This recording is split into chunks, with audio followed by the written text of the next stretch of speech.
2024.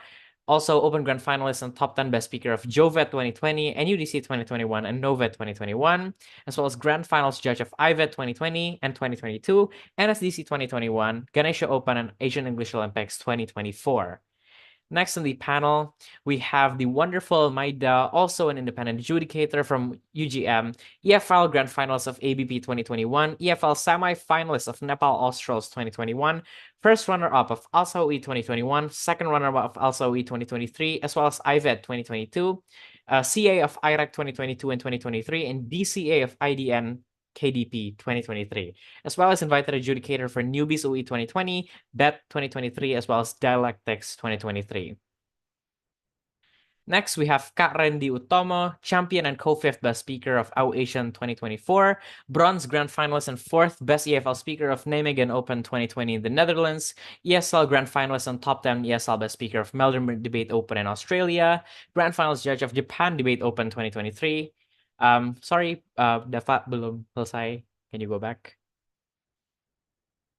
Yep. CAP of ALSA, IVED, and NSDC 2022, and Best Adjudicator of AO 2023 and Pajajaran Debate Open 2021.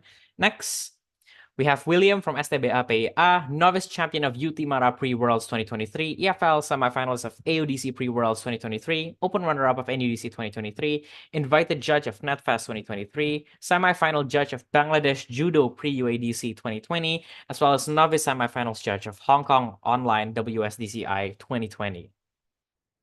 Next, and our wonderful chair for today, also from the CAP, Kak Manda Bagaskara from Unila, novice grand finalist of Melbourne Mini 2020, as well as NUDC 2020, open semi-finalist of NUDC 2021 and AA 2020, grand finals judge of many competitions, including Monash Pre-Worlds, Doxbridge Pre-WSDC, and IVED 2023, breaking judge of Malaysia UADC 2022, Makiling Pre-ABP 2023, as well as Western WSDC 2024. As you see, we have a wonderful panel of judges, all excited to witness a very interesting debate.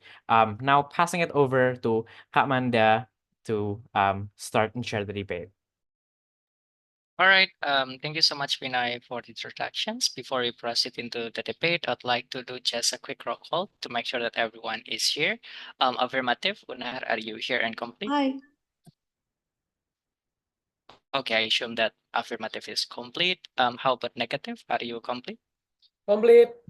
All right, cool. Roll call for the judges. Is Dazzle here? Yep, I'm here. Grace? Here. Hansen? I'm here. Joce?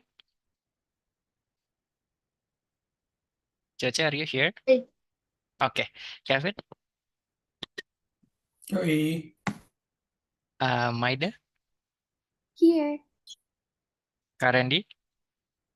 Yeah, I'm here. And William? Here.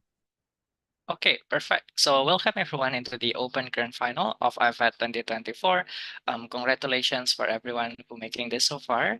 Before we start the debate for this round, I have several announcements. First of all, don't forget to keep timing your own self, especially for the debaters and for the observer, as well as for the debaters as well. Don't forget to not badgering in the chats, because this is also going to be a live streaming and recorded as well. So please make sure that everyone have a really safe environments, and please make sure that the debaters as well during the speech can be listened as well by the judges.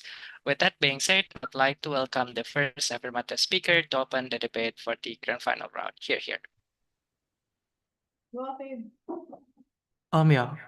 Oh, there. Okay, I'm audible.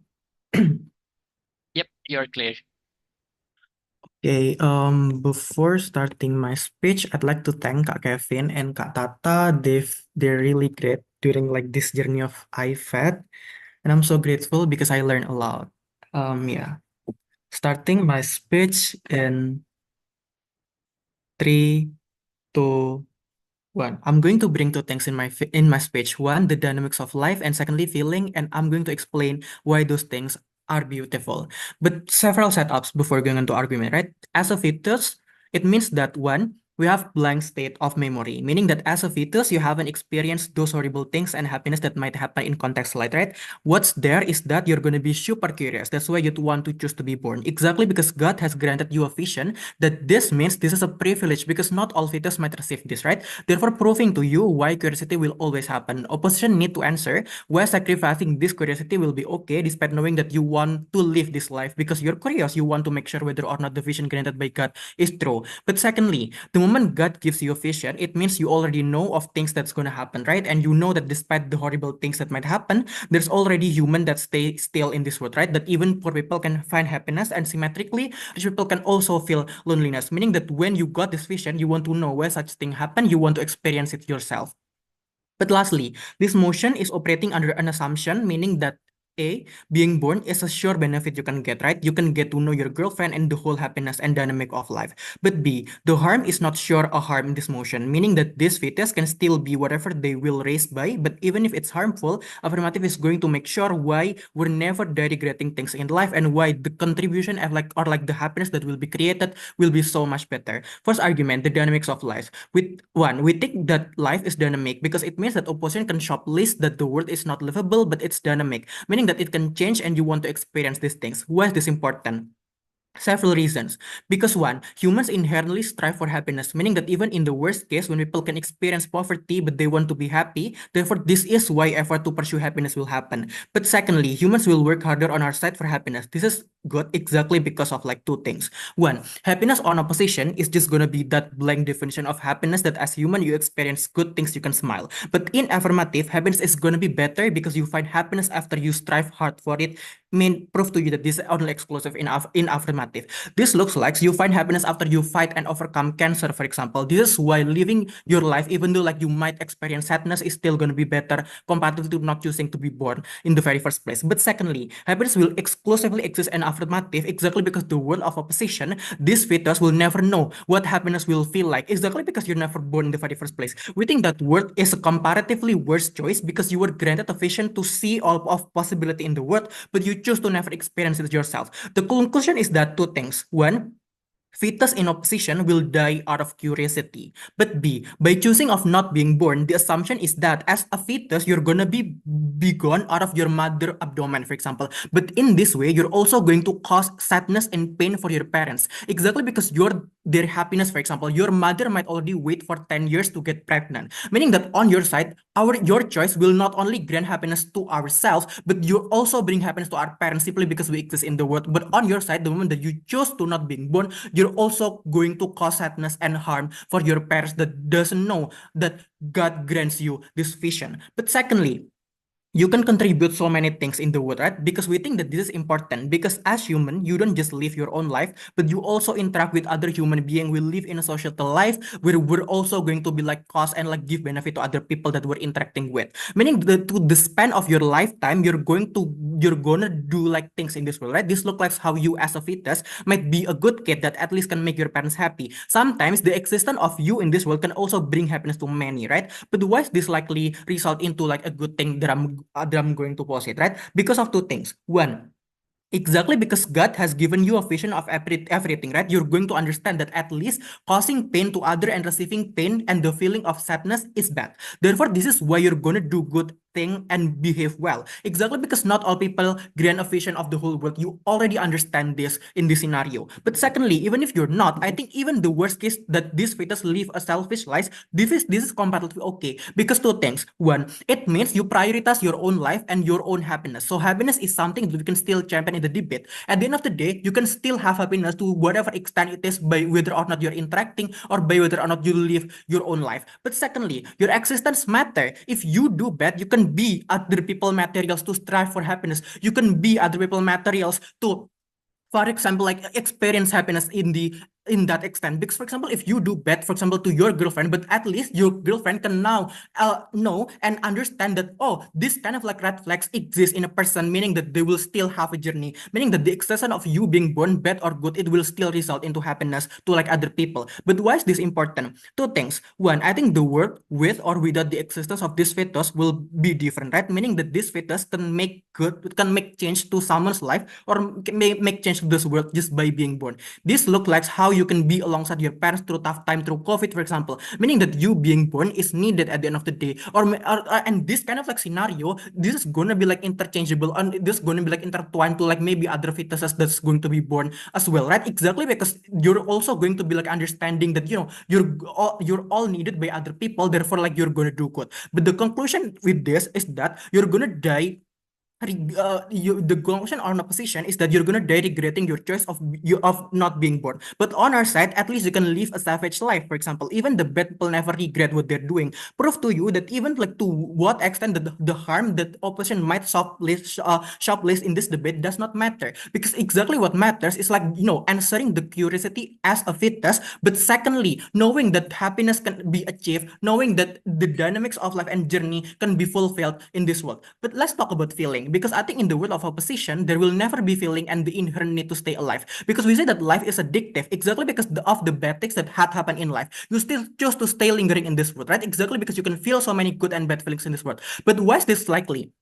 Exactly because assuming that opposition might or like the world might be very cruel, we think that's okay because of two things. One, you don't live just by your own, but you live with other people as well, right? This means that the moment you experience bad things in life, there will be like your parents and friends that accompany you at the end of the day, that can give you advice on how to live a beautiful life, that can prevent you from making bad decision. But secondly, if you don't have a good people around you, there is God in the motion, right? Meaning that you're going to realize that there is a reason why God grants you vision in the very first place. Exactly because God knows the answer of how to overcome bad things that happen in your life. You can talk and pray to your God. The conclusion is A, you'll always have other people to set back, making and prolonging your life possible. But B, the moment you overcome sadness and bad thing, you get rewarded by the feeling of happiness because you did live and do good efforts. You don't waste the life God has given to you and the privilege that is granted vision, right? But why on our side, regret will never be an issue at the end of the day? Exactly because even though we live our life badly, there will be a journey, meaning that you can at best ensure that you live your journey to the fullest. You can learn, you can see your friends becoming happy when they know you interacting with you, etc. But why is this important and is debate winning? Several things. One, I think exactly because then you can fulfill your curiosity, you can just experience and all things in life and answer your question when you were just a fetus. But compared with an opposition, pessimism or maybe like nihilism will happen. That means two things. One, you devaluate and invalidate the journey of life and the whole story of happiness in life, because they'll always say that the world is inherently bad. We think this is bad because you're just a fetus, because we've told you so many reasons where the world is not, and there will be like mechanism to overcome sadness in our world. But secondly, opposition needs to give reasons of their decision other than that the world it might be bad. Why they choose to not be born despite they can bring happiness and contribute in this world? Because they cannot just be pessimistic, because they need to consider that there are other people that might accompany you, that therefore like propose. I thank to the first affirmative for that fine speech, not like to invite first negative.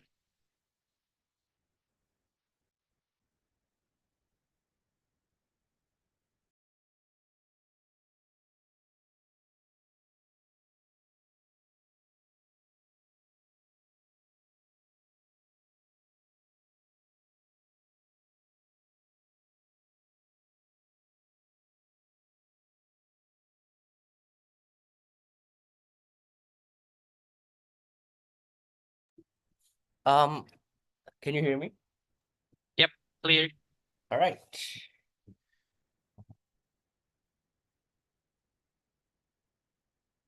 Ooh. Can you move away? Yeah, bro. Okay.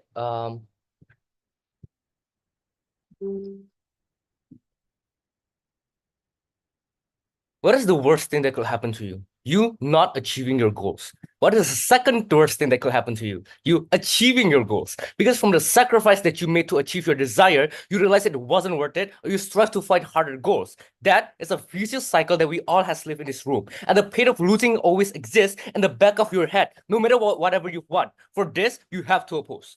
Before arguments, I want to note the 30 seconds of Avim's speech on parents around this debate. A, you're a fetus, so it's like the first trimester and you're not a baby yet in the womb. Presumably, you don't need to be aborted with a painful process. Usually, will go away with any surgeries. But B, this is an actor motion of the fetus. You don't have the obligation to help your mom because in a way, your parents are also selfish to want to have you, knowing there's more chances where you fail or you feel sad or you feel pain. So it's symmetric. Lastly, we flip the logic, right? You will hate your mom even more if you live to suffer just because you feel bad to die in the womb. You regret your decision again and again, knowing that you like have those sense of living or sufferings, or you sacrifice your time because you pity your parents, for example. Those kinds of reasons are not necessarily enough for you to feel happy at the end of the day. Moving on to the first argument then, on why existence is an inherent bad thing. There's the premise of this argument is that existence is bad for 4 huge reasons. One, you are given the vision as God on all the bad things like the fight for energy and limited resources, because we do have a crisis of resources, right? Life is always in a constant competition on achieving more property or materialistic objects for social status, or simply a good safety net. You always try to compete with other people. The main point is the amount of people and population always grow, but the energy and resources are always depleted. This is harmful for the fetus, where the minute you are born, more resources will be needed to take care of you until you become a functional member of society, i.e. you need food, you need toys for sensory functions, you go to school and private lessons. All of this means that energy keeps getting thrown away as you grow. Second thing is that competition doesn't favor the weak. The analogy and the logic is that if a rich guy needs a ride, he can order an Uber driver to get to the meeting. However, the Uber driver still needs huge steps to be as rich as the rich guy, while the rich guy is already making millions from that one meeting alone, right, with clients. The conclusion of this analogy is that competition is a blatant lie for underprivileged people who live just to cater to the rich. Why is this harmful then? 2 things. A, most likely you are born as weak. You're under your parents' control, your teachers, the hierarchical structure that exists. You don't have the access to try to speak up because you're still under your parents' control, for example. Or you don't necessarily have the epistemist access to try to gather more information on how to climb the social ladder, for example, because information are also like restricted, right? But B, this is extremely harmful, knowing that it limits your agency. I slept 3 times today, but I couldn't sleep well because of IVED that needs to push me to Caseville and have a speech. I don't have time to rest, and it's worth it at the end. So it's still like a blatant, like blurry line on whether or not it's going to be like worth it at the end of the day. So please make it worth it. But thirdly, this evolution leads to more suffering, right?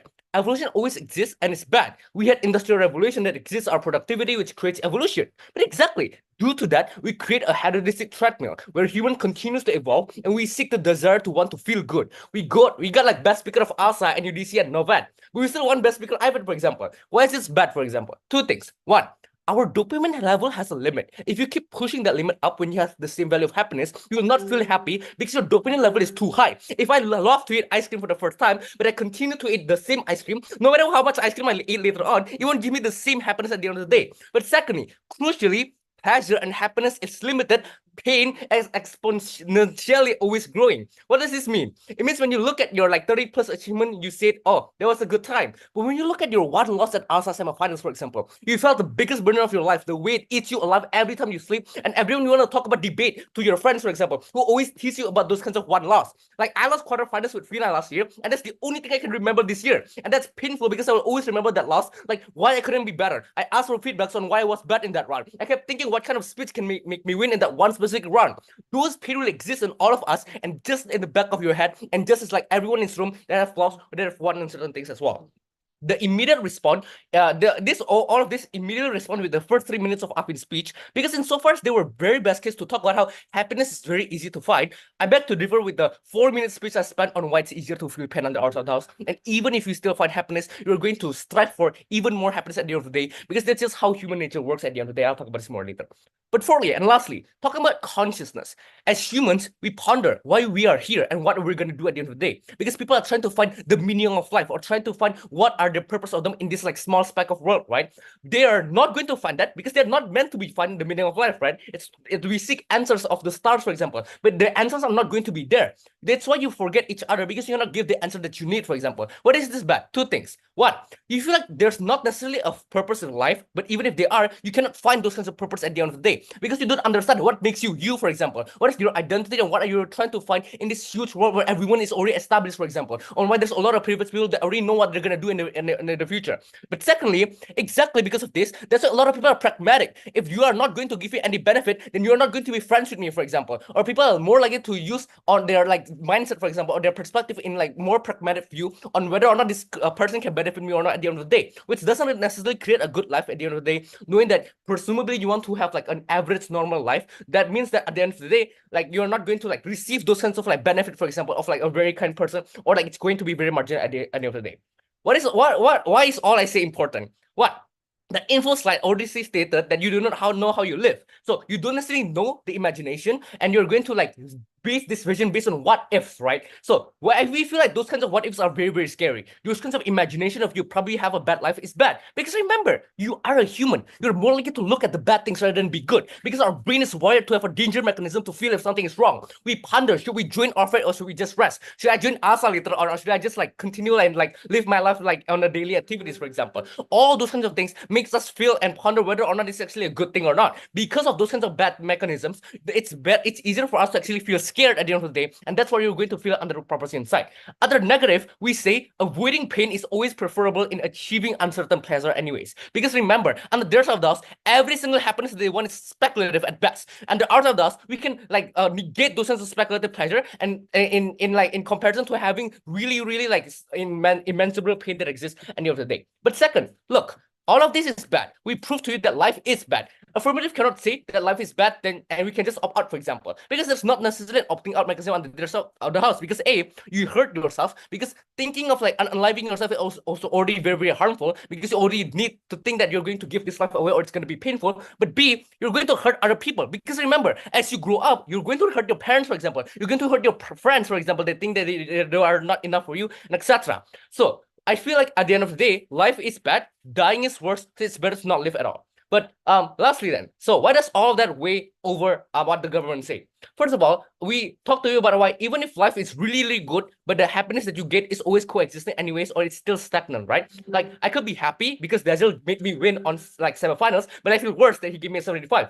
I feel like those kinds of like ideologies makes me believe that there's not necessarily a good thing that could happen, because all happiness will derive certain bad things that you can have, or those kinds of doubts will still happen at the end of the day. So the conclusion of all of the things that I've said is that even if you can live an average life, knowing that you can achieve certain happiness, we rather like not necessarily achieve those sorts of uncertain happiness you can get, because all those kind of happiness still needs like certain competition. Because remember, if like because like those kinds of like competitiveness is still very like high inside of school, right? Because you need to like always doing certain training, IVED, for example, for you to actually win. And like not necessarily everyone have like the capacity for them to actually like wanted to strive for them to be better, because every individual is different. Because you're living as an average person, and we believe that the pace of status quo is already too high, we ought not to be born under out of the house, and for all those reasons, negate. Thank you, first negative, for that fine speech. Next to second affirmative, here.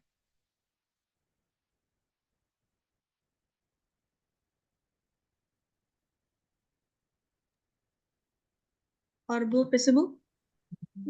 Yep, both clear. Okay. Trigger warning, my speech talks about death and very triggering subjects. So for anyone watching this debate, please just skip like the next 8 minutes if you're gonna feel triggered. But other than that, I'm honored to be here. I'm humbled to debate with a lot of very amazing teams since last week. And also I love Kevin, I love Avim, I love ADS, and I'm thankful to be a part of this community.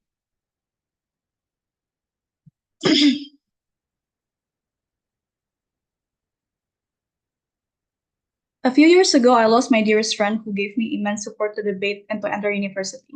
We used to play online games every single night, and the last communication we had was he insisted on accompanying me on a particular rainy, thundering night. All of that memory stays within me. I will always remember his voice in my memory. No matter how big of a wave I had, no matter how much of a competition I have to face, this happiness I experience is my weapon to get through it. And I want to know that this happiness I experience is the reason I live. Affirmative chose to be born to experience all this happiness, to experience all this sadness, and to have this beautiful journey until we die. 3 points of framing. 1. Having a clean slate memory means that you have no bias prejudice. Opposition cannot come to this debate as a pessimistic negativist in choosing being born or not. You are most likely, by the way, to be interested in participating when happiness exists. So, for example, it might be hard to apply for scholarships, but the happiness to go abroad is what keeps you going. Learning to walk and falling hurts, but the thought of running with your friends and your family being able to walk on your own feet together is why you keep on going. This directly clashes with PM's case of competition because you will be scared, be concerned about that. But this happiness that you're going to win, that your brain likes in the very first place, outweighs being scared. That's why we think that you're still going to want to be born because you want to experience happiness more than sadness. Number 2, opposition tries to twist our benefit by saying that sacrifice is not worth it, without explaining why sacrifice will not be worth it. We think that sometimes you do not sacrifice, but the existence of sacrifice is an added reason why happiness is much more beautiful. At the end of the day, when you realize that you're sleeping less, for example, or maybe you cannot sleep as much, all of that is worth it because you are able to achieve much greater happiness in the very first place. I think this flip directly harm of opposition. But number 3, notice opposition's whole case only talks about why life could be bad, but not why you should not be born. We don't think that there is a correlation in between those two premises. That's why we think that Avim's case still outweighs upper part of the debate. I'll talk about 3 things in my speech. 1 is about competition. Second of all is about happiness and why dopamine does not matter. But my extension talks about how this life is a very beautiful journey and why evilness in this world should not be a reason to regret or choose to not to be born. I want to talk about competition first. They say that competition exists and it's already hard in status quo about how it's continuously being harder and harder, and therefore it is a reason why your life is going to be very bad, therefore they choose not to be born. 1, I think that opposition cannot try to corner you into thinking that your life is going to always be weak and you're going to be born as a weak person and your family is going to be poor until they cannot support you. This debate does not happen in a vacuum, right? And I think could happen. I could be the poorest people on the planet or the daughter of Bill Gates and I have all the resources I have. Therefore, it is already neutralized their case because every case could happen in this debate. Number 2, we think that the competition you will experience are going to be adjusted to your conditions anyway. Say, if you're a very poor person living in village of Sangata in Kalimantan Timur, you are not going to insert yourself into the competition in SCBD.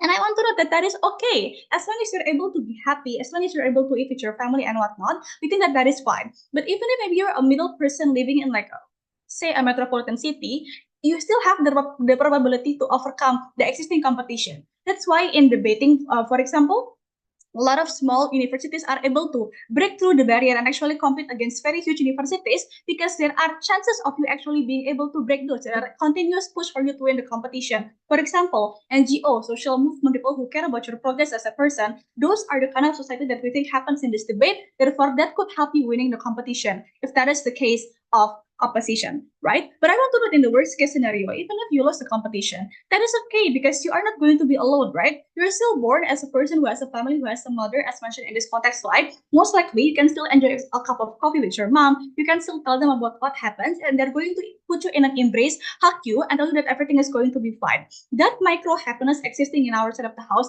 is the reason why happiness still exists, even in the most smallest part. That's why on points of competition, aside from the fact that you are not going to always be the weakest person, it is mitigatable and you can overcome it. Second is about level of happiness. They talk about how, well, your level of happiness is very limited and your dopamine is always wants more and more. I think that this case can only run when the happiness that exists in this world are the better behavior. I want to note that not everyone is going to be satisfied because they won 30 or 40 over champions or winning every single classic in Indonesia. We argue that people's dopamine levels are very different and it's usually suits your life conditions. The reason as to why you feel like 30 achievement is bare minimum, for example, is because your friends made you think so. But you can also appreciate your journey as a person, or even if you only have 10 achievements, right? Because in life, you don't only see the end result of every event happening in your life, but also the process of you getting that. That's why, irrespective of the result of this grand final, I'm happy because I'm content with being able to be here debating. It is despite not breaking like 2 years ago. I'm happy I shouted with Kevin and Avim in the speech exactly because not everyone is always looking at the end result but also because everyone respects the process of you getting into that, right? That's why We think that in those journey, it's okay that and your level of dopamine are still going to be content, right? But I want to note that society also appreciates your progress as a person. This is why in every debate competition, if you don't break, you say commiserations and I'm so proud of you and whatnot. Because I don't think that people are going to be that hard, irrespective of your result.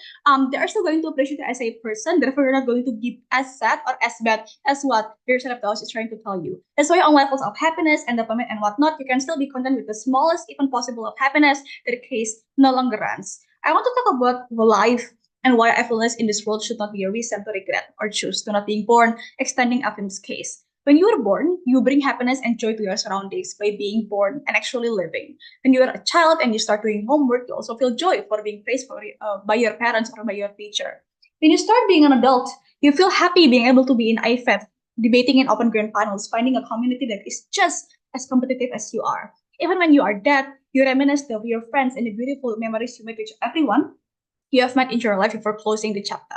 What I want to say in this debate is that ever since the moment you open your eyes, being born until you're buried, it all guarantees a level of happiness. It is random, it is arbitrary, but it exists, and you want that. But I want you to understand that the prerequisite for this is to be born, not being dead like what opposition wants. And I know Justin or Hezron is going to come up here and say that these are complete bullshit. Moments where you lose a competition or fuck up a big time, you scream and you want to kill yourself. But in proposition, we think that sadness and natural tragedies are okay, as it is mitigatable and there are inherent push from society to stop feel bad or to help you even you're in the worst state of your life, right? That's why there are constant push for suicide prevention. Or me and Kevin and Hezron study psychology because we care about the mental state of people, right? But I also want to note that this sadness is a reason for you to seek happiness, and there are a lot of reasons. One, sadness is a catalyst for more effort for happiness to exist. Like what Avim told you, you're sad before, that's why you seek for more happiness, and that's what's going to result you to happiness.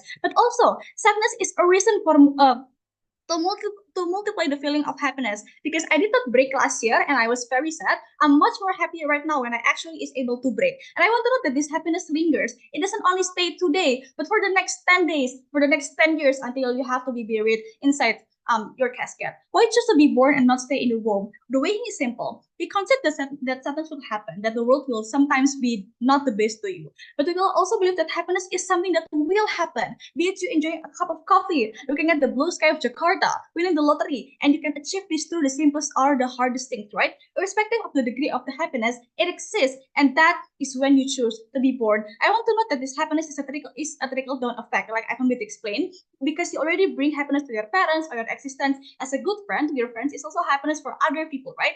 But I want to note that sadly, opposition could never experience this happiness even on the most micro level as they refuse to born. This speech might bring me to sadness or happiness, but I would rather experience all this than being a dead, emotionless fetus. Thank you. Second affirmative for that fine speech. I'd like to now invite second negative. Here.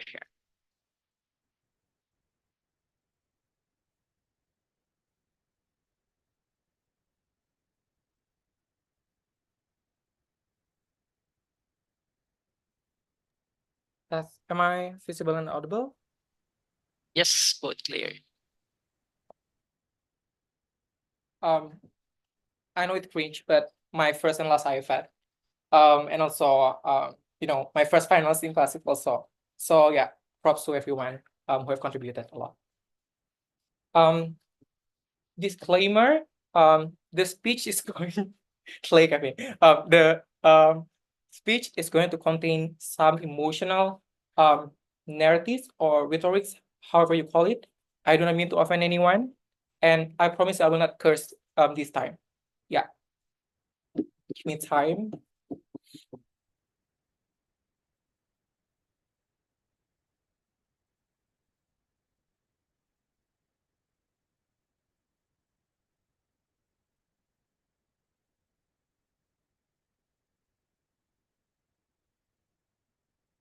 By the way, it's also gonna be like a bit triggering. So yeah, I don't mean to offend anyone. Okay, once again. Yeah.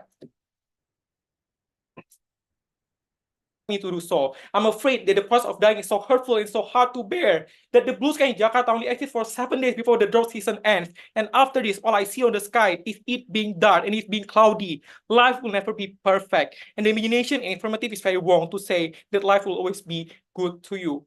We say it's the right momentum for you to choose this, to not be born, because you know that when you choose this, you wouldn't have to deal with all the consequences. And all the things about happiness are not something that you can be proud of in affirmative. Because if you don't feel it at all, then there's no comparison at all when you don't choose to be born. There are three families that will already outweigh the two speeches from affirmative team. One, you cannot choose the life that you want. You can only see what happens in life. When you are born, there's still birth lottery applying to you. The fact that God was the one giving you to this imagination, it means that God exists in the world that we debate on in its motion. Meaning that most likely, there's still a birth lottery happening from God that maybe like you're someone born with anxiety, probably you're one born with disability, for example, and all of these things that are bad, or probably you're born in a mother that doesn't have like good economical condition. It's not a fear that can claim that it will be good. Secondly, you cannot judge environment. It only gives you the vision of how life is around. You're still very likely to, be born 99% to just a normal family. They will always, face things that are uncomfortable to you. Or even Kevin want to say that, but you don't have to be that rich. Living a normal life is enough. There's still only like 40% of probability if you want to weigh on quantity. Majority of people are still poor in most developing worlds, or even like in a developed states. Therefore, if you want to weigh on quantity, or it shows very unlikely for you to get a good life in their side. But if you don't buy this way, and you think that, probability is fine, we taught you why even if there's a probability of you being born in this world not being properly living, there's already harm that they need to deal because life is inherently harmful and is imperfect. The third idea is truly, they engage on the idea of competitions. I know that not all of us are debaters, but all of us work, and you can still see yourself being uncompetent in work. You can feel yourself being discriminated when you go to street when you're a minority, for example, or you just never feel enough. They say the competition is easy because you'll only compete with people around you. No, because people mobilize every time in every stage of life. That even when you're from Kaltim, for example, like from Kabar like me, one day you will have to search for the life that you want, and you go to Jakarta, and now you compare yourself to Justin or like to Jones, for example. This is the thing that they need to deal with. Competition will never be easy. That's why life is very harmful. Therefore, first thing I'm going to talk about, firstly about responsibility.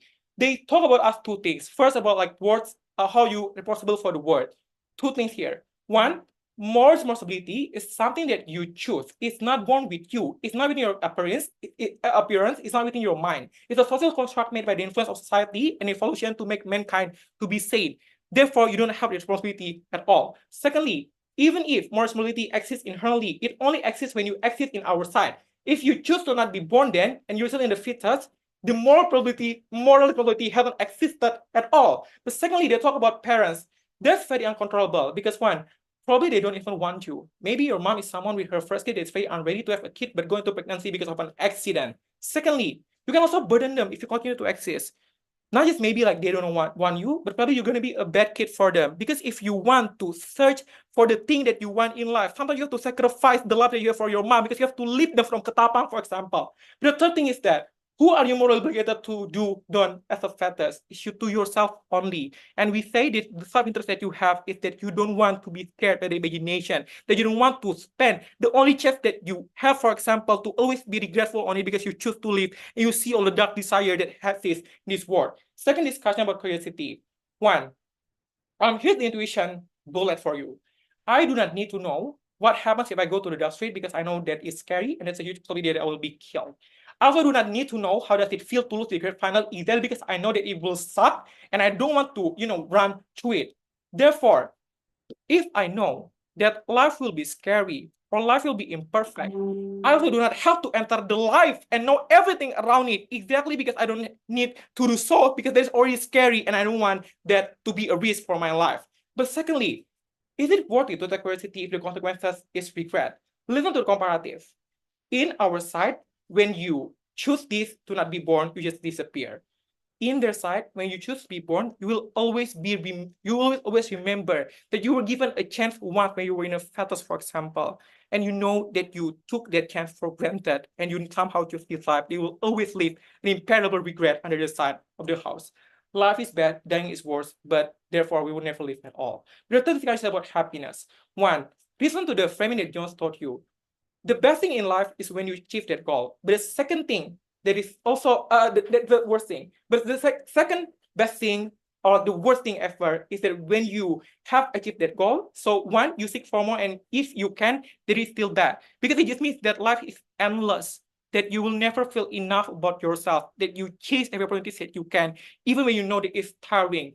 But even worse, if you cannot, you lose the meaning of your life. Then now you just live to not die, for example, because you know that dying is painful and is scary, for example, not because you want to do so, because you have already lost the desire that you have to live in this world. But secondly, what we taught you is that you constantly compare your happiness with other people. That now, even if I'm happy right now to win IVED Grand Final, I will compare myself also to someone like, winning like business competition, because I know that's more usable for my career, for example. Competition will always exist. This where competition will never be perfect, their side of the house. But for about agency and this new, we say that in your side, there will be no life with agency. Because one, you only do things based on the idea of like legacy. Sometimes you need to do like what your mom wants you to do so. Sometimes you have to do what the community, if you're a minority, want you to do so. And you will be forced to do that. Secondly, you also be confined with the rule of society that you cannot flexibly mobilize to other countries, for example, even if you don't feel belong to the state, but you have to, for example, to stay there just because life makes the limitation for you to not be able to go because probably you're not that rich and probably your mom doesn't want you to go around. So at best, you live a life with no agency or it's very limited. But the comparison on our side is that there is no such harm existing because you don't take that chance of like your agency is limited because you choose just to not be born at all. That's the utmost agency that you have because you just choose to not be born and there's no consequence out of that. But lastly, about the concept of that, know that if you just choose this option now, you will die and disappear. In their side, if you choose to live, you always have a future that's gonna always be very uncertain and it will hurt. Because one, there's the concept of religion, because there is God existing in the context side. Therefore, you will always be haunted by the idea of reincarnation, or heaven and hell existing. You're afraid that when you die, you don't know where you go, for example, exactly because you've heard many discourses and many theories about how will you go, for example. Well, now you just disappear, you haven't known nothing about all these concepts, for example. There's something to be grateful of. But secondly, we also say that even the process of dying is very scary, and we all just live to wait for that, and we wouldn't want that to exist. We're proud to not be born at all. Thank you, second speaker of negative, for that fine speech. I'd like to now call upon third speaker of affirmative. You're here. Am I audible? Yes. Great.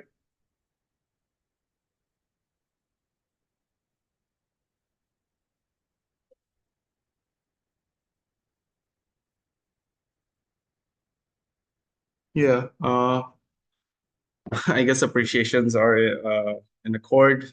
Thank you to the UNAIR team. It has been such a ride. Thank you to everyone supporting me to be here. And I do believe that there are certain sentiments that maybe some people do have certain doubts of us being here. I hope that the debate today and my speech will be able to convince you that we do deserve to be here. And I hope that I do this justice. I do the motion justice. Terry minta shout out spesifik, jadi shout out ke Terry, I guess. But share. Okay, I'm going to start. Yeah, Terry and everyone in that goddamn group, I guess. I am going to start in 3, 2, 1. This debate is not a debate whether or not life is not good or life is not bad. Assuming you are a baby whose only information is the picture shown to you, given that you have a button to choose to be born or not, would you press it? The only thing opposition has proved to you is why on life would be bad and come to the conclusion that you shall opt to non-existence. This is not true, because you can never predict what the outcome of your life will be. Any explanation on the likelihood of your life will be bad is inaccessible information that cannot contribute to your moral calculus. What Gov proves to you is the image will teach you that life is dynamic, life is complicated, life is weird. But in these moments, people cling to happiness, people cling to hope, people cling to life, therefore we do. Let me visualize to you what the baby is going to see, because this has not been done by opposition side of the house. The baby is going to see all the combinations of all good and bad in the world. What affirmative tells you is that the bad will most likely convince you to not, what opposition tells you is that the bad will most likely convince you to not exist and to not be born. What do you see as the bad in this womb? You see a soldier standing alone in the middle of the war fields, surrounded by death, crying to God to let him go home and eat another bowl of soup from his mother. To be able to meet his wife for one last time, in the face of 1,000 death, that person clings to life. You will see a funeral, a girl crying at the sight of the death of her mom. On that moment, you see the girl hugging her father tightly, shouting that she was not ready to let go of her mom and how she wished that her mother was alive, that she would be there to greet her by the side of her bed or kiss her goodnight. Clinging to the closest thing to her at the moment in time of suffocating death, she clung to life. You will see people living in the slums of the most gruesome part of the world, eating from scraps and drinking sewage water, with their parents laying lifeless on the floor. The words uttered out of that kid's mouth is, "I wish I had a better life." In times of hopeless death, they clinged on to life. Notice how in every single instance of death, there has never existed a single person always hold hope to life. People always wish that they were able to continue living. They might hope for different circumstances, but they hope that they will live. In the face of these images, the most likely conclusion that a baby will come to is that in spite of pain, in spite of suffering, and in spite of death, that humanity chooses to live. We choose to wake up to see what tomorrow holds for us. We will live. What this explanation tells you is that the baby won't analyze the scenes simply as is, because the conclusion you get from simply looking at mere harms and benefits of existence will outweigh each other, because you see that, oh, there are harms and there are benefits. The moment that will mean most to you is the eventual concentration of these events. When all the dust settles, what do people do? The moment we're able to explain that in these moments people choose life, it means that any explanation coming from opposition of the house simply trying to depict outweighing harm in life, unless they are able to come to the conclusion that in those times people choose to die, they cannot win. But this principle is intuitive. Notice that the natural human reaction of seeing people suffering is that you wish them a better life. You don't see Palestinian children suffering and wish them death. You wish them that they will be able to live a better life. That the commonly shared moral intuition is to always wish for people to live. So if the judges in these debates are human, you shall wish for life. What this explains to you is regardless of the pain that you see, is regardless of all the harmful things that opposition tries to posit, when you see the single moments where people have a choice to live or to die, you will see that the majority of people always has this innate push, that innate motivation inside of them to keep on going. Directly responding to all of the opposition's arguments, 7 points. A, the resource argument does not make sense. Humans are always attempting to search and create alternative resources. This means the conclusion from this is that humans would always look for the ability to provide resources, thus a self-solving mechanism. It means that you as a fetus will see that the human is always trying to solve this problem, which means you'll be optimistic with this problem, therefore you shall choose life. The hedonistic treadmill is something that is good, because this means that you would always have a purpose. You will have a goal. This means that even if you fail, you will always find a purpose to live. This means the most likely conclusion from this analysis, if you would benefit from this hedonistic treadmill, therefore this child shall choose life. Not finding the meaning of life does not mean you should not live. In the search of the meaning of life, those philosophers found an epiphany of self-defined meaning of life. In the process of finding the meaning of life, religion was created, able to give closure and help to millions of people around the world. Seeing this attempt for a humanity to find the meaning of life, you shall choose to live. On the idea that people are pragmatic, this only argues that there are situations where pragmatism overlaps each other. But if in the situation where these stuff do overlap, the general human does not come to the conclusion of, I shall die. Therefore, this is not a justification of not existing. Therefore, you see that even though humans are pragmatic, but they still try to solve over the overlapping pragmatism between all other humans through psychology, through psychiatrists, and through social welfare that help these people, you shall choose to live. Op tries to make a chicken and egg argument on how you tend to invalidate happiness with sadness. We can also say that you go with sadness with happiness. But how this would affect the fetus is that the fetus will most likely think that despite of good things in life, life is still meaningful beyond death. Therefore, thou shalt prepare. And if things go bad in life, should still have the meaning of to keep living. Therefore, thou shalt live. You shall choose to live. Sixthly, bad memories and bad events is mitigatable. The innate human ability to forget bad memories and stick with good memories. This means the longer that you live, you are able to get away. You are able to get over majority of bad memories and cling to those beautiful moments in life. What you would see as the fetus is every single human in the last seconds of their deathbed will always say, I want to see tomorrow's sun. Lastly, the analysis on Hezron on regretting that one choice you had. This does not matter in the debate because you will never know that you will choose this. You will never know that you will have the regret or not to be that you choose this or not, because you are doing this in the perspective of the fetus, right? You do not have the epistemic access to these informations. This means this is out of the debate. You should not count this. How should you weigh this, Judge? 4 different ways. A, Notice on how this debate is a first-person debate in where you assume a veil of ignorance and a role-play the baby.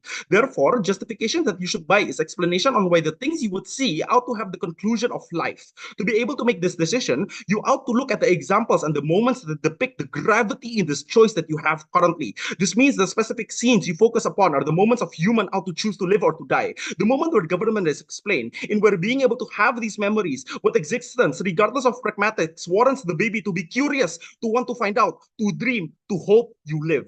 Why is the worst case scenario that the conclusion you get this in life will be net negative? Would you still choose to live?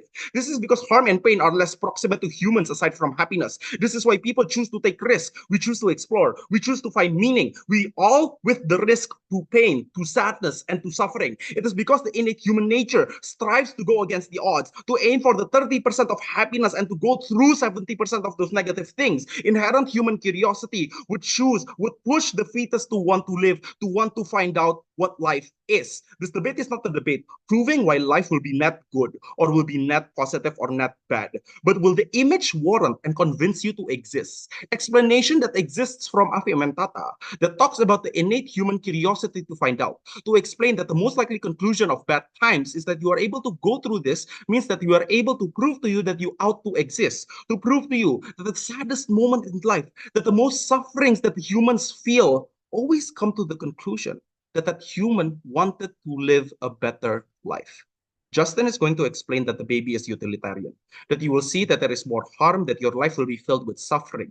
Notice that since Jones, they have never explained to you what the innate mindset that the fetus will have and the rationale they will feel after seeing these images. But I'm trying to say, a life of suffering is worth the life. Don't buy Justin, because if Justin tries to explain the innate baby mindset, it would be additional mechanism, which per the Austral's judging book is not allowed. No new matter, Justin. I thank to the third speaker of affirmative for that fine speech. Just a quick reminder for everyone. I know that you already give such as a trigger warning, which that is really nice and I really appreciate it, but it doesn't necessarily mean that you are allowed to give some things that might be hurts some other individuals or might be also triggering other individuals or maybe attacking. But please make sure when you are going to say some things, please just read it first and think twice whether or not it's going to be appropriate during this debate, especially since this debate there are a lot of observers, as well as this is going to be live streaming, means that a lot of people are going to also watch this kind of the debate. So yeah, please make sure that the word that you're going to say is something that is according to the especially debate. Yeah. With that being said, I'd like to invite the third speaker of negative, complete the case in negative side. Here. Hello, can I be heard? Yes. I'm gonna be mentioning the word suicide once in the speech, just once, I promise. I try to find alternative words, but I couldn't. Anyway, I don't want to be cringe, but this is the last classics competition that I'm gonna go through. So this is gonna be the last speech that I'm ever gonna give in Indonesia debating, at least in classics. So yeah, that's that. Finally.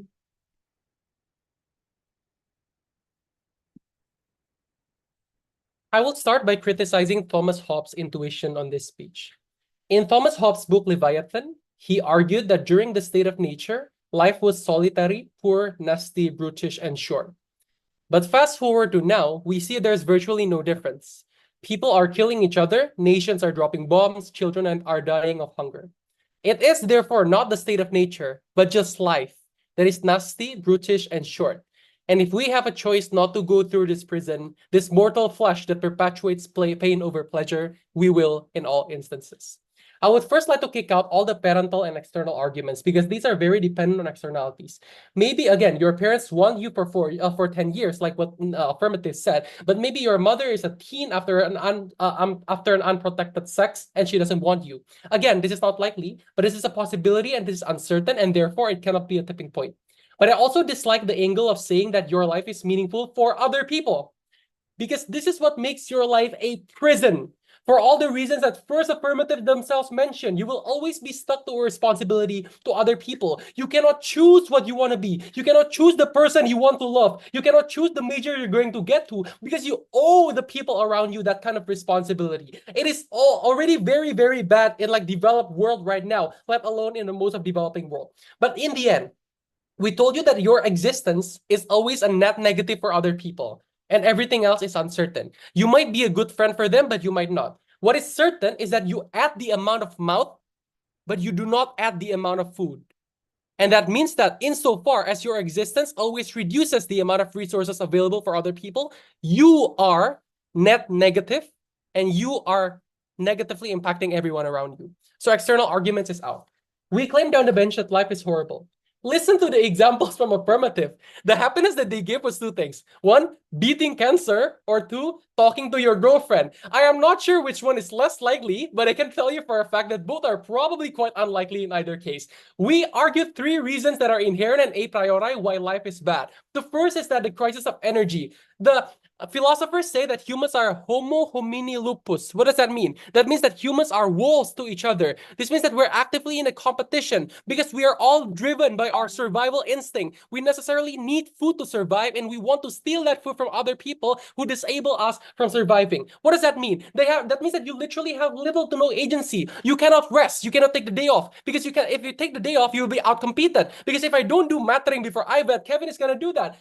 Tata tried to say that competition is different. You're not going to compete to people in Jakarta, but that's not the point, because people thriving in Jakarta means that resources will be drained in Kalimantan Timur. That means that, again, insofar as the resources in this world is limited, you always have to get the resources in order for you to live. You're always stuck in an endless amount of competition. You are never going to be able to rest, and you're never going to be able to decide what you want to be for yourself. The second crisis that comes to life is the crisis of evolution. That means that humans are always evolving. What does that mean? This means that happiness is limited. Why? Because there's only so many first times that you can have. Getting hugged or getting a coffee after you're sad, like what Tata said, will get boring and not fulfilling anymore after you experience it 2 weeks in a row. You create a hedonic treadmill, right? You want more and more. You can only experience the first kiss for the first time. You can only experience your first sex for the first time. But it gets tiring, gets boring. You want to get more and more. However, on the other hand, pain is exponential. If you're hungry now and you're hungry 2 weeks later, you will feel equally as painful. If you're losing now in this competition and if you lose in the next classics, it will be equally as painful. So that means that the amount of happiness that you get exponentially goes down, while the amount of pain that you have will exponentially go up, or at least it's gonna stay symmetric. That means that in net, your entire life is gonna be haunted by pain more than pleasure. But the last thing that we told you was the crisis of consciousness. You're always pondering the question of why are you here and what are we going to do? You seek to religion, you seek to science, you seek to explore outer space because you think the answer is up there. The answer is not up there. If you've ever seen the movie Soul from Disney, the person eventually realizes that life does not have a purpose. Life is just a life. But you cannot do that in your first life. That's why that person has to die first. He has to see the entire version of history so he can derive that conclusion. You don't have the privilege to die first and then go back to life and realize what life is necessarily all about. Kevin tried to tell you that you have a religion. Again, this is not enough because, again, religion is something that is abstract. You don't necessarily know whether God exists. You don't know. You cannot see whether God exists. God is not visible to begin with. So that means that you're always uncertain in your life. They said that happiness will happen more than pain. We told you a lot of reasons why that is the wrong argument. Simple intuition pump. Panel, if you just stay still, if you just sit down or stand for like 2 hours, you will feel pain, right? You will feel pain because you're hungry or your legs will wear out. That means that if you want to get happiness, you need an effort to do that. And your default condition in life is pain. You don't need to do anything to experience pain. You need to do a lot of things to at least mitigate that kind of pain. That means that you're always in that constant, rush, for example, to avoid that particular pain. But you don't need to believe all that for our arguments to be correct. Affirmative is like you going to a dark forest with an uncertain promise that there is gold on the other end of that forest. You don't necessarily need that gold because even now your life is okay. You don't have any urgency to get that gold. You're not likely to be curious because, again, that promise of gold is uncertain to begin with. The winning argument is maybe not utilitarian. I'm not going to say that, Kevin. I'm going to say that fear becomes the winning argument insofar as you're afraid of all the possibility. Why is it likely that you're going to be afraid? 4 reasons. The first is that it's basic intuition of humans, right? You're always likely to feel that you're scared of trying new things because you're scared of the particular pain that is going to show up. Second, you tend to see the bad things from the vision. So God gives you a vision, right? You're not likely going to be able to see that soldier crying out for his soup, mother's soup in the battlefield. You're likely to see poverty. You're likely to see people doing suicide, for example, because necessarily they cannot pay their bills. Your eyes are likely to be fixated to these scenarios because, again, as a fetus, you are a human. You are you are engineered and you are pre-designed to focus on the bad things as opposed to the good things. This is not new, by the way. We claimed this already from first negative. Thirdly, you never experience pain. So you're always going to be afraid that your first scar, that your first heartbreak is going to be so devastating that you're unable to contain that. But further, you'll feel insecure because you remember all the bad things that might happen in this world. You feel irrational. You cannot enjoy life because you're always in a constant fear. You're afraid that, okay, if I walk here, then the person will mock me. You'll never be able to enjoy that kind of life as what they try to claim. This answers second affirmative, very dismissive burden push. Why? They said that life is bad has nothing to do with not wanting to live. Come on. As humans, if life is bad, then we probably don't want to be born. Our fear overshadows the idea of curiosity because, again, the promise of happiness is uncertain and the default state is pain. Lastly, do we have a chance to opt out? They said that you will always have people around you. But again, people have their own lives for all the reasons that we mentioned down the bench. Because life is difficult for everyone. They need to work. They need to get their own bills to be paid. They're not always going to be there to hug you or to give you a morning coffee. And especially, again, because of the fear, it is amplified. You're afraid that you might not have that kind of person with you. You're afraid that you might have social anxiety, that you cannot make friends. But secondly, we told you the dying is painful because it harms yourself and harms everyone around you. Death is not, however, the comparative that we ought to defend in negative. I agree with Kevin's soldier and funeral analogy, but it's the wrong analogy. We do not compare life versus death.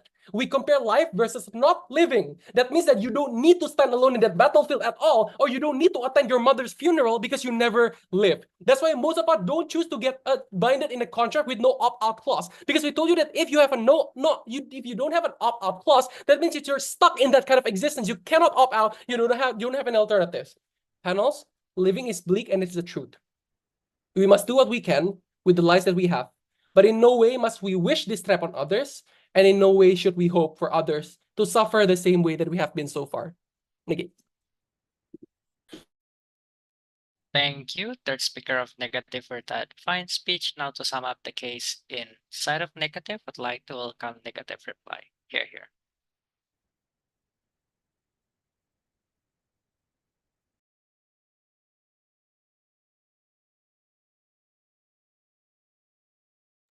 Yeah. Audible? Yes. Yeah, my last speech in IVED. Okay. I'm so happy, by the way, that I get to speak twice. Yeah.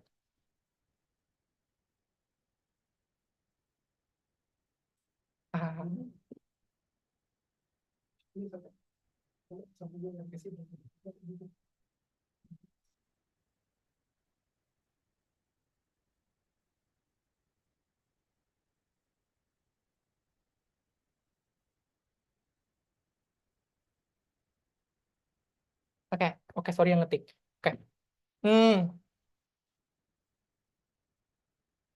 I don't want you to fall into the spiral of context light came from affirmative way.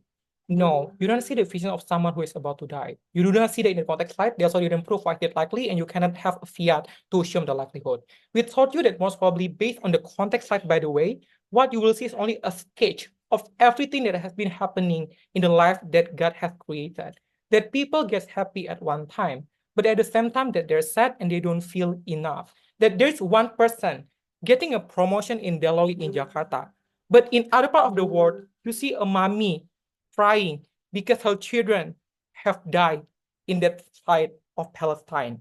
This is what you see, and this is why life is indeed scary, and you cannot buy that angle from position. We also taught you from where that this is not about not life about versus death comparison that helps your imagination or like this vision. You see life versus not life.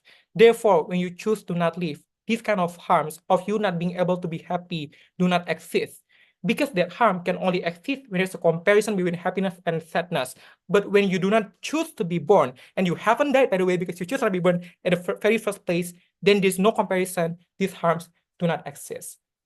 We think that this reply already wins out a lot of their analysis in affirmative.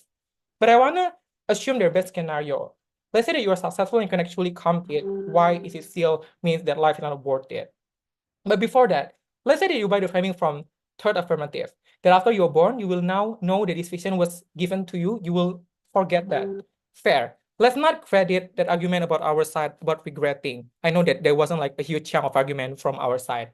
But therefore, you also should not credit the idea about their side that people can cope with religion because you don't even know that God has existed because you forgot the time when God gave you this vision. Therefore, you just will be like us, being a Christian, but you don't know whether or not Jesus exists, whether or not Jesus will help me to win these finals. I do not know that. I will never know that until the day that I die. There's already a harm, and you cannot win on that. But let's talk about more about why they broke up in this debate.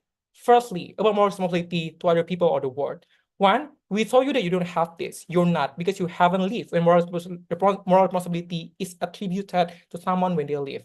Secondly, even if you're moral obligated, we're very holistic in the way that we debated upon this motion, because we taught you that your existence is most probably going to be a net negative in this world that's already like overpopulated, for example, because you take the energy that's limited within this world that was created by God, for example, that have like limitation in agencies and everything you can have in this world. So even if you buy the huge count of cake that you're responsible, you're abandoning this responsibility of being a good in this world in their side. But secondly, about Hieronymus treadmill, they try to flip this in affirmative whip. They're saying that it's good because it directs your life. No, what we told you from Jones shouldn't be strawman. What we told you from Jones is that it makes you to never feel enough and constantly compare yourself. That's why life is never a net good. Because you always think that you suck, that you are not enough, even when you get the best that you could get, because you think that other people have the higher barrier of achievement other than you. That's why even if your life is perfectly directed, that doesn't have any use. Because you know that this life is imperfect and there are other people that will always be better than you. But the third thing is about curiosity. I told you, and Kevin hasn't engaged on this, by the way, and he will be to let on reply. Well, curiosity is only good when you know that probably there's a possibility of it being very good to you. That's why I joined IVED, because I know that I have probability to win. But I do not need to know the pain of dying. And I do not need to know then in this debate, how does it feel to live when I'm already scared about the bad things that could happen? Because as what we taught you down the bench, that as a fetus, probably like you are also focused on the bad things. You're also scary with the idea of like brutality that happens in this world, that even if you're born and you're happy, sometimes happiness can be taken away so easily, or there's no such thing as perfect happiness. That's already very scary. You do not want this. Even if you're curious, there's scarcity that is not worth it to pay for. You are fearful of this. We chose not be born. Yeah. Thank you, negative reply, for that fine speech. Next to affirmative reply to sum up the case in affirmative side. Here.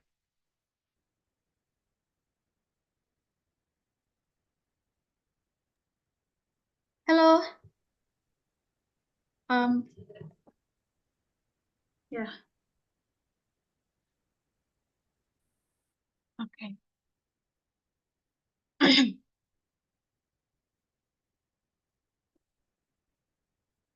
Everyone in this open grand final have experienced sadness, pain, and losing. But for the fact you are happy to debate in open grand final today is enough reason why yesterday, last month, 2 years ago, this not matter. Why does opposition does not appreciate life? One, because they play under a vacuum where life is always bad and will get bad without recognizing why this happens. This might seem populist at first, but it is not, because what happens in status quo is that even the poorest people is happy. Two, opposition stresses about bad life. But notice that we already told you since the start that what a baby says is the end of a bad life, which is a happiness in itself. We explained to you over and over again that happiness is what you seek in life over, and that outweighs every single thing that opposition has told you. Realize that we were the one characterizing what the actor in this debate most likely is. This is an actor debate by affirmative. One point of clash, to be born and not to be born. What proposition told you are three things. One, we have inherent curiosity as someone with no existing prejudice. Number two, life is a wonderful experience. The forest Joceline talks about could be a scary forest, but also a forest full of flowers that is good for you. Three, sadness are mitigatable and could be the catalyst for even more happiness to come.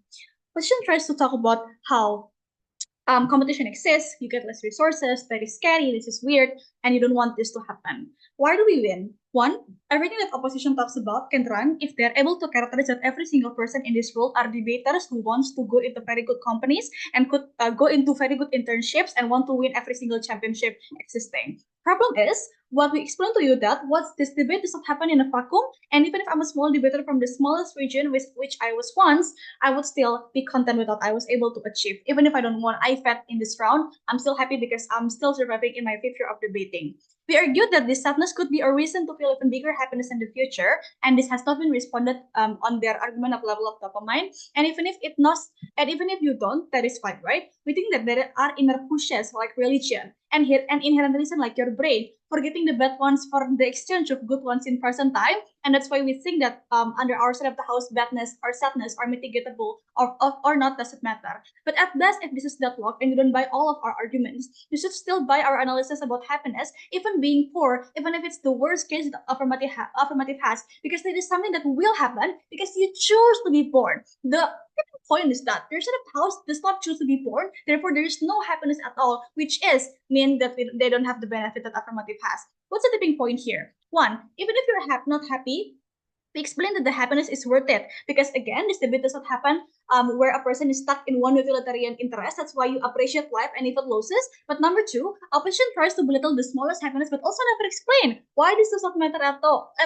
Why the happiness that you experience on a daily life basis could possibly make you want to feel like you don't want to be born in the very first place, right? But three, when shitty things happen, you don't wish to be not born. You wish that the bad things does not happen in the very first place. This is a vastly different scenario, and we think that this is a burden that have never been answered in this debate. Four, opposition never explains why happiness is not worth it to experience, right? What they told you was bad things are bad, which we agree, but never why happiness and the end result of every single journey you've experienced in your life is something you should not experience in the very first place. What we've told you and stressed over and over about is that this journey are important for the sake of your happiness that they also want in the very first place, but never explained properly by opposition. Notice that affirmative never promotes huge happiness, by the way. The ones who does this are opposition. We promote the smallest form of happiness that Kevin talks about, and what we've been talking since the start, the fact that human natures in nature is wanting to keep living proves to you that even in the worst case scenario, what you wanted was to live, not to die, right? That's why under our side of the house, what we prove to you is that the life is worth going. Despite all of the sadness which is mitigatable, this is not a reason for you to kill yourself. This is not a reason for you to regret being born. This is a reason for you to strike for even bigger happiness. That's why UNAIR proposes, UNAIR wins. Woo! Thank you, affirmative reply, for that fine speech. I think that's also marked the end of the debate for the grand final round. Thank you so much, everyone, for really interesting debate.